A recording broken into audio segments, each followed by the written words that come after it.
Hey guys, it's Friday, September 19th at about 4 o'clock. I just want to do a quick video to update.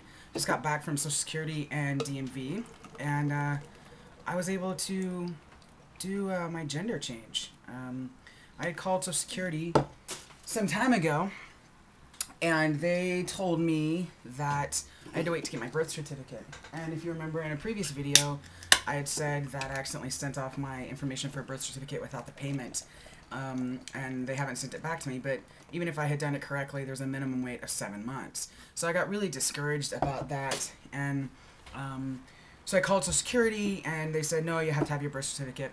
Well, I finished the Buddhism book that I was reading today, and I just feel really impacted and empowered, and I mean, it sounds cliche, but I feel like the information helped me change. You know, it was like the lens has been twisted a little bit. I'm trying to turn my computer on and it won't turn on. And so, I'm not really sure what's going on, but I'm a little distracted by it.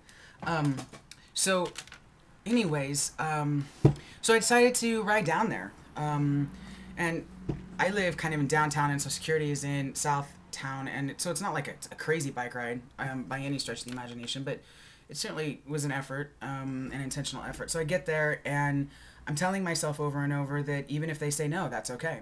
It's better to try and be turned down than to not try at all.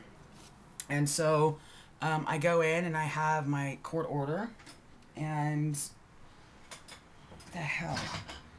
I have my court order and my letter from my surgeon, and I go up to the window and I just say I want to do my gender change. And so she wanted to look at the documentation. She went to talk to a supervisor and was gone for like 5 minutes or so. Came back and said everything was good, and did all the changes, and she was super polite and super respectful, and so I was really surprised, but it was I guess I went in kind of expecting that it wouldn't work, and so when it did, I was pleasantly surprised. So I immediately want to hustle off to DMV to get that taken care of.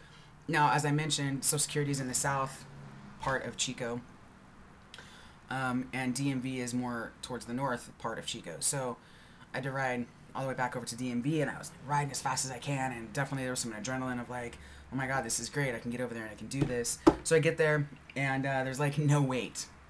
When is there not a wait at DMV? You know, it was like everything was just aligned, and it was exactly the way that it was supposed to be. So I walk up, and said I need to do a gender change, and he said, all right, I don't know how to do that. And I laughed, and I said, well, here's this piece of paper, and here's this piece of paper, and blah, blah, blah. And so he went to like look through the manual or whatever, and he couldn't find it. He came back, and he said, and I said, what, you don't do these every day? And he said, no. He said that he'd worked at DMV for 11 years, and this is the first time he'd ever done one. So he was super awesome, very polite, very respectful, and we figured it all out and got it all taken care of, and got my picture, which I'm certain, because it's a DMV picture, will be ridiculous. But I promise that when I get it, I will show, no matter how ridiculous the picture is. So I'm just super stoked. I am just really appreciative and thankful that my life has afforded me the opportunity to transition, because I know a lot of guys out there are not in that situation, and it's a struggle, and I really respect and honor that struggle, and respect and cherish the opportunities that I've been given, and I absolutely do not take it for granted. So I just wanted to share that, and I'm pretty stoked. So, you know, the United States government acknowledges me as male, which is just a rad thing, you know? It's a pretty affirming situation. So hope everyone is well, and I'm going to figure out how to turn my computer on. Alright, catch you later.